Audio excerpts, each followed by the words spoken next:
Hey guys, what's up? Welcome back to the channel. It's Cynicalex, and the patch notes and the maintenance for the upcoming Inhumans vs. X-Men update are a day early. So normally we say Tuesday night / Wednesday morning for the update.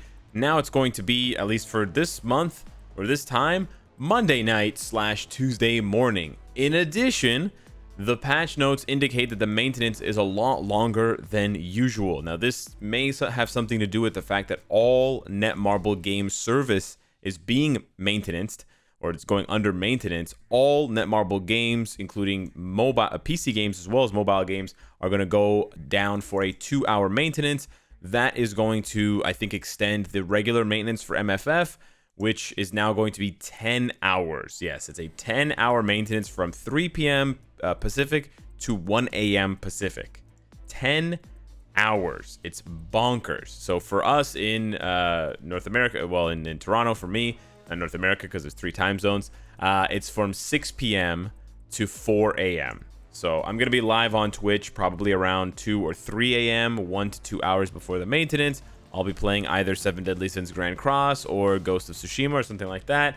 And then we will go live with the game once it is up. Now, what can we expect from the update? Well, let's take a look at the patch notes, because it's pretty similar to what we've seen from the APK, but there's a little bit more, and there are some important clarifications on long-standing questions that the player base has had. So let's go ahead and dive into it now. And we also have more information about Thane. So here we go. We are getting Thane, and Thane is also given for free 30 biometrics, which is enough to get Thane to 2 stars. So a 2-star Thane is given for free this month only, as part of the normal future pass. It is the final reward in the future pass, as you will see.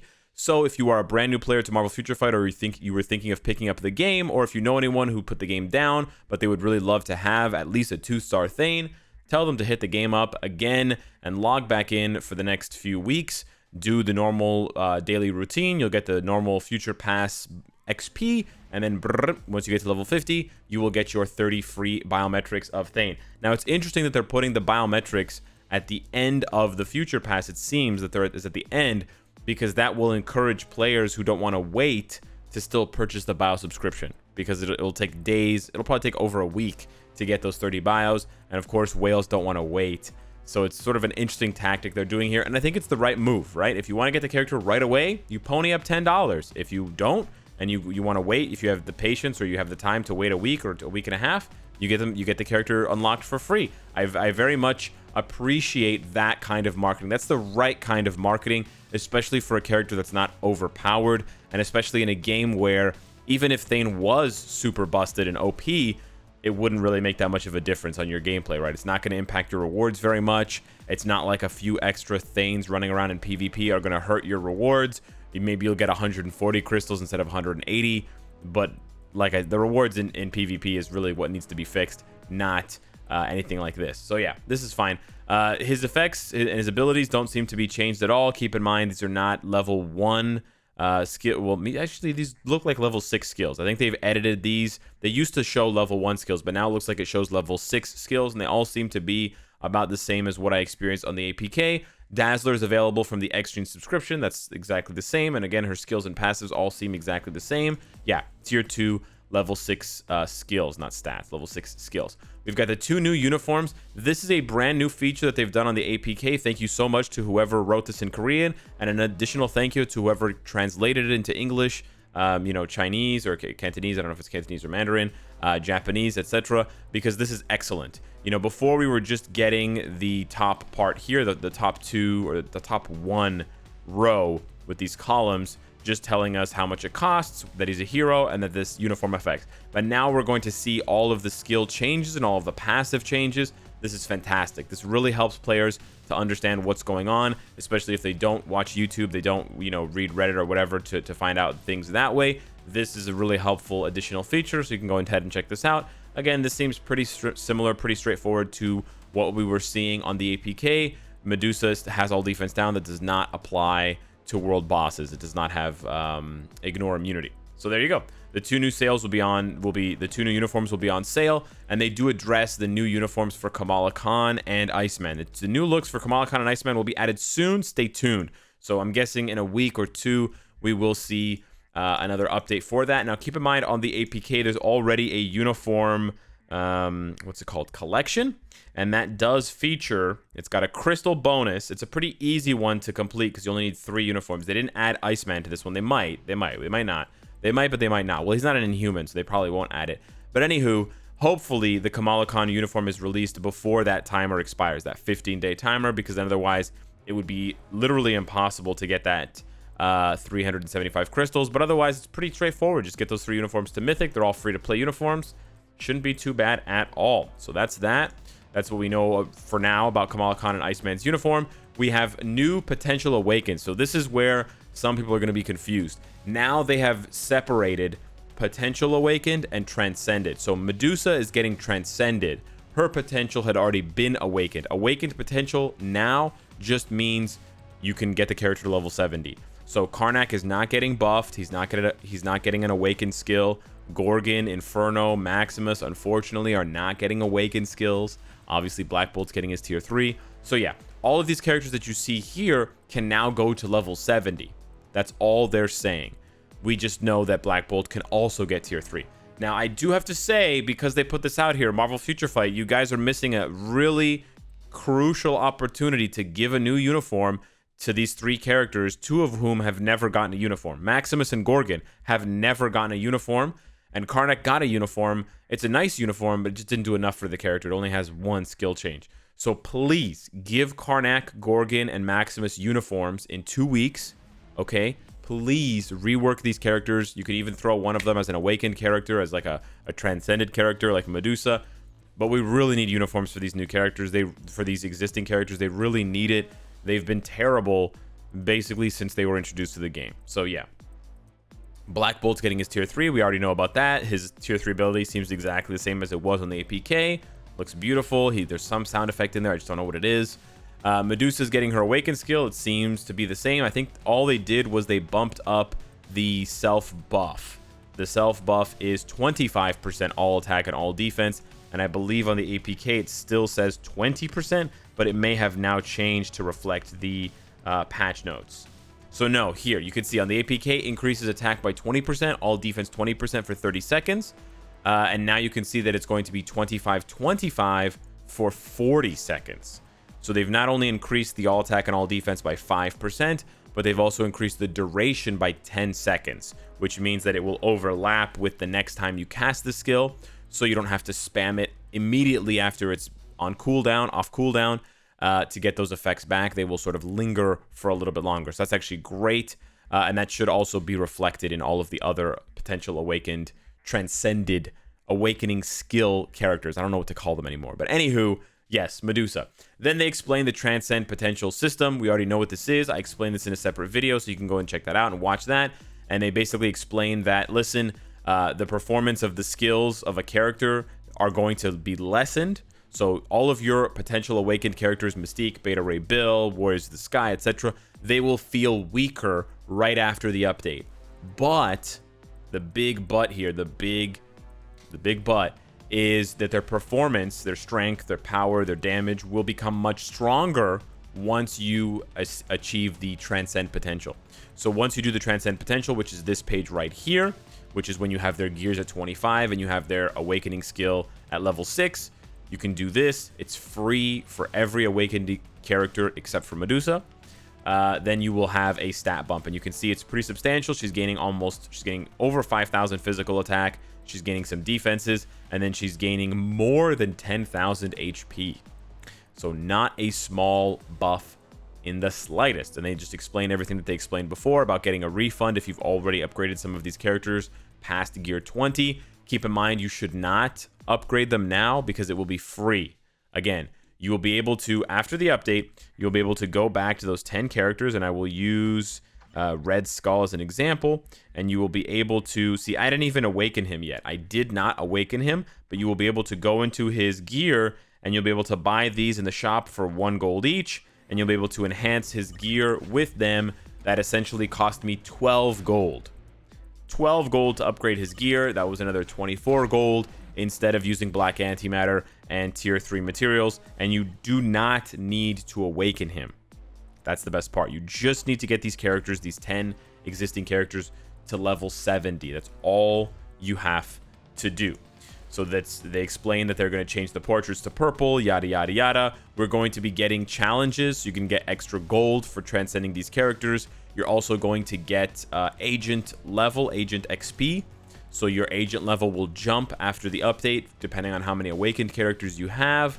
And well, only after you perform the transcend potential, not when you perform the awakening. So you have to do the last step to get that agent level increase that you get for tier 2ing characters, unlocking characters, and tier 3ing characters.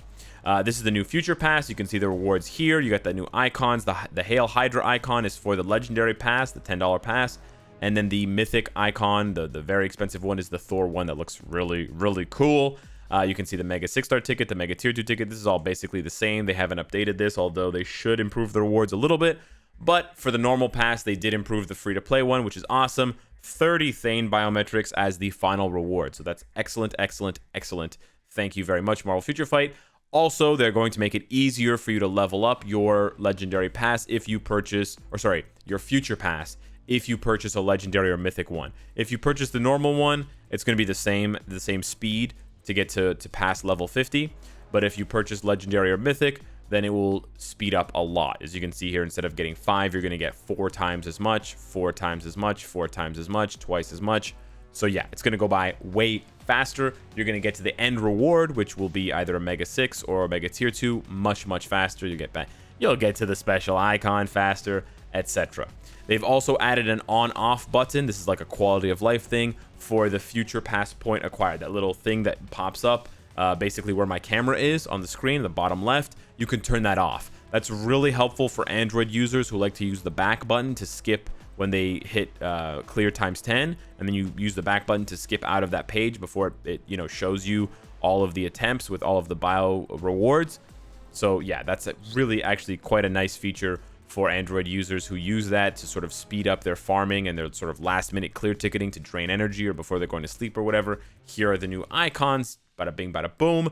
They talk about the new alternate mode and ultimate mode for the All War with the new amazing rewards. I love it. They added biometrics to all of the drops for all of the ultimate modes. So the alternate ultimate mode for the Dimensional class and All War now have biometrics. You can see down here, they added bios here. I'm not sure how many bios you get here for these ones, but I know for these ones, you get like 15 plus. So the new ultimate mode will be a very good source. The ultimate alternate mode will be a very good source of bio farming if you just want to run one consistent mission over and over again and get really good, get that muscle memory down for clearing the mission as fast as possible. You'll be able to farm a lot of bios there. So that'll be really, really nice for players who have the time and they have the passion and the drive to do that. You also have the first clear rewards. The first clear rewards for the All War are going to be tier, well, the normal one, we already know because we did that one. But for the new one, you're going to get tier 3 materials. You're going to get 50 of each, 40 cosmic cube fragments, then 400,000 gold. And then we also have the consistent rewards for opening the chests that you use the fragments for. And we've already explained the whole fragment system, again, in a previous video that you can check out. So there's really nothing new here. They just explained it in another way. They also have added another quality of life feature where you can turn off the videos, which I assume are the cutscenes for the alternate mode. So if you want to rush through it even faster to get those bios, turn that off. Awesome. Very, very good stuff. We've got the uniform collection. That's great. There's going to be a pop-up, a purchase confirmation pop-up when you're purchasing special offers in the Epic Quest. That is to save people who are like half asleep or not really paying attention. Maybe they gave their phone to their kid or their cousin and they're pressing through so that they don't accidentally spend crystals and buy, a 3-star file of L or whatever. It'll make it a little bit harder for you to make those mistakes. So that's always good. That's a consumer-friendly upgrade here. We have some other changes here that I'm a little bit annoyed that they didn't specify. Okay, so let me explain. They are changing the way dimension shifters work. This is very important for free-to-play players who are farming Colossus bios, File of L bios, Clea bios, right? All of those bios, Victorious bios, those are the shifter bios. So they said previously, this is how it used to work. This is how it works now until the update. The daily maximum dimension shifter count applied to all content. So essentially, you could only get a finite number of shifter bios. Maybe it was 10. We don't know exactly what the number was, but let's say it was 10. So if you got 10 Clea bios, then when you went to play Colossus mission, you wouldn't be able to get any Colossus bios. So you were limited in what you could get. Now they are applying the maximum number of shifters to each stage individually. This is much, much better for players who can farm all of the content. If you want, you know, you may be able to get, it seems like you're going to be able to get fewer shifter bios now, because it says, due to this change, the shifter appearance chance, the maximum shifter count have been readjusted. This is what's irritating to me. They don't tell us what the readjustment is. But, oh, it says remaining shifter counts will be displayed. Okay, so we're going to find out. So you'll find out. You'll be told, it seems like you'll be told when you get a shifter bio, you'll be told how many are left. So maybe it's 1 of 5 or 1 of 3 or whatever. But this is actually, even if it's a much lower amount, this is better for players who have more content unlocked. Because rather than having to choose whether you want to farm one or another, you don't have to choose. Every day you can farm however many it is, 3 or 5 Phyla-Vel bios, Colossus bios, Victorious bios, Clea bios, etc. So it's very, very good that it applies to all content separately. That's awesome. I think that's actually really good. Gwenpool, Vulture, and Inferno will become exclusive heroes to the Dimension Mission Shop. They're already exclusive heroes to the Dimension Mission Shop, so I don't really understand. The Dimension Mission Shop, by the way, is the Rift Shop. They're already here, so I'm not really sure what this means. Maybe I'm missing something. If someone in the comments can clear that up for me, maybe I am. And then they made some changes to Scarlet Witch and her playstyle, so that's cool. Scarlet Witch with the Uncanny Avengers and the all-new, all-different. So this is 2 uniforms for Scarlet Witch, not just the newest one, but the one before that as well. Not Infinity War, but the 2 newer ones. Her ultimate ability, Reality Collapse, she won't jump back as much when she casts the skill. So I'll show you guys. I'll jump into some autoplay or whatever preview skill here. When she uses her tier 3 skill, she jumps back really far. And so what that means is that when she jumps back, you can't press any of her skills except for her tier 3 skill. So that's how it works right now. Or sorry, for her 3rd skill. So right now, the way it works, when you press her tier 3 skill, she moves so far back that you can only press her 3rd skill to actually target the enemy. If you're not, if you can't press the 3rd skill or whatever, then you just have to sit there and watch the animation and you can't interrupt it, right? Whether the enemy's going to hurt you or you want to mind control them or whatever. So they've reduced the distance of her jump back, and they've also increased the distance of her 5th skill. So you'll be able to basically cancel the 6 into 5 much more easily, rather than having to rely on using the 3 to then move with the V-pad with the joystick and move closer to then do 5 and 4. So they're basically just making it much easier to play Scarlet Witch. And I love this change. This is an excellent change. Thank you. Please do more of this for other characters. This is a quality of life Scarlet Witch skill change. Awesome. They've also clarified, this is a long-standing question. How does Pierce affect custom gears? So we've had this question since Quicksilver, Scarlet Witch, and Cable and Apocalypse came out, because they were the first characters who had natural Pierce. We had characters like Jean Grey who had Pierce effects on skills. You know, they would activate when they use a specific skill. So for Jean Grey, way back in the day, you use her 5th skill and you get that 10% chance to penetrate, 80% chance to penetrate for 10 seconds. But none of her other skills have penetration, so okay. But then we got Quicksilver and everyone was like, huh, how does it work with the CTP of Destruction? Because his passive, his Unstoppable Momentum passive, gives him a 70% chance to penetrate all the time. Everything.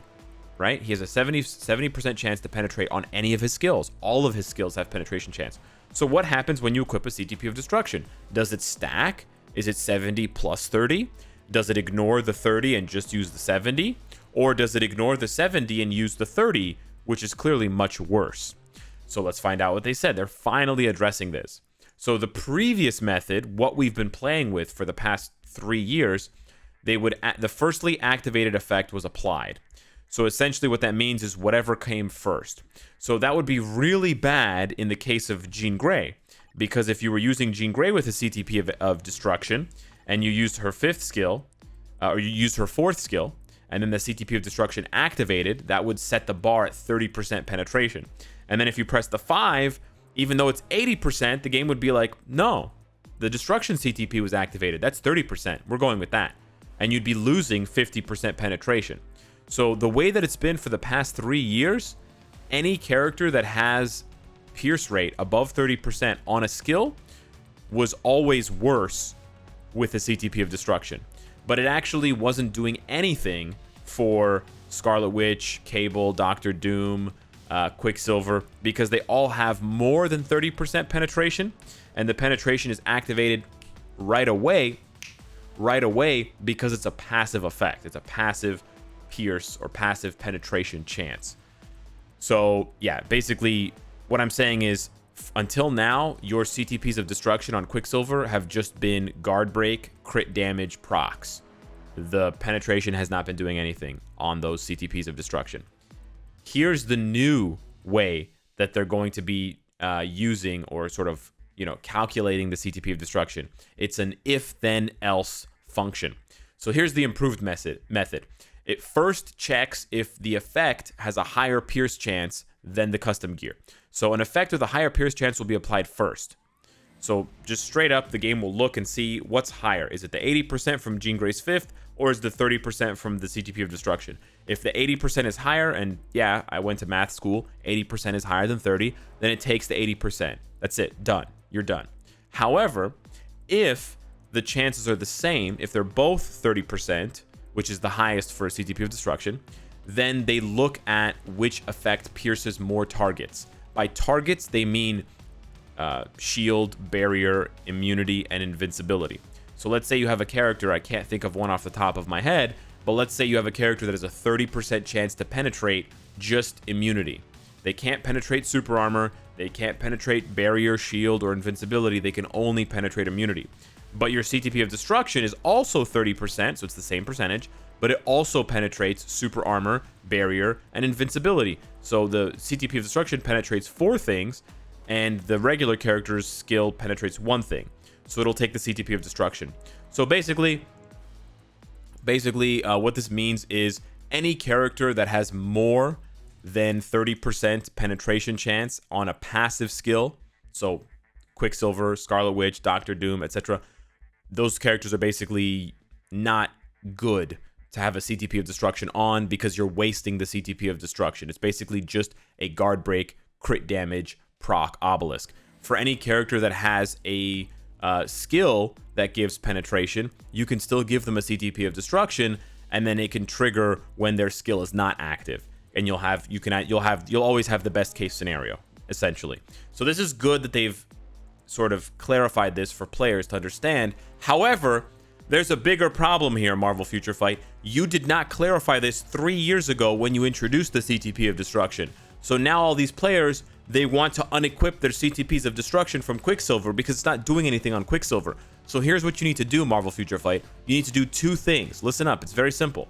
You need to give players the ability to unequip CTPs for 1 crystal, or just make it 1 gold, because I know you can do that. Make it 1 gold to unequip CTPs for, 1 or 2 days after the update. And then, this is the most important part, you need to code into the game the ability to have 2 custom gears. Look, we can have 3 ISO 8 sets. Look at this. You need to do this for custom gears. It's been 5 years. It's been more than 5 years. Please, we need to have 2 or 3 custom gear options. They don't stack, so it's not overpowered. You have to choose which one you want to go with. You can swap between them, but you can only have 1 active at a time. We need this for custom gears. Thank you for coming to my TED Talk. The last thing that they fixed that's actually pretty important is that they fixed some issues with freezing and some issues with Shadowland crashing, or you not being able to access Shadowland and things like that. So yeah, I think these patch notes overall are very, very good. I don't see any problems whatsoever with this update. Is this the update that's going to bring back hordes of players who quit because the game had just gotten stale? Maybe not. This is definitely going to bring back fans of the Inhumans. This is definitely going to bring back fans of Dazzler, boobies, and butts, because Black Bolt's mega thick. This is definitely going to bring back players who really enjoyed the alternate story mode, but were pissed off with the rewards, because now the rewards are amazing. You get bios every time, and you also get the chance daily to farm these boxes that can have type enhancement tickets, mega type enhancement tickets, and mythic Uru / Odin's blessings. So that's fantastic. but there really isn't that one major super overhaul that a lot of players are still holding their breath and hoping for, like, you know, the massive rework to Alliance Conquest, the massive rework to Timeline Battle, and so on and so forth. We're still waiting on those really crucial steps to really make this game, you know, amazing again. But I think this update is fantastic. I would easily give this update an 8 or a 9 out of 10 because there's really nothing wrong with this update. And there's a lot of things right. A lot of things they did right with this update. So I got to give them a huge thumbs up, huge round of applause. And I have to show love in the form of money when they deserve it. That's how it works. When they do badly, I crap on them and I don't spend money. When they do well and they listen to the players and they give us content and they reward people who play and they reward veterans, they reward, you know, all that stuff, then yeah, I gotta send it right back to them. So yeah, that's what I think. Let me know what you guys think of the patch notes and the update. Thank you so much for all the support. Love you guys. Be safe, wash your hands, and I'll see you on Twitch and in the next one. Take care.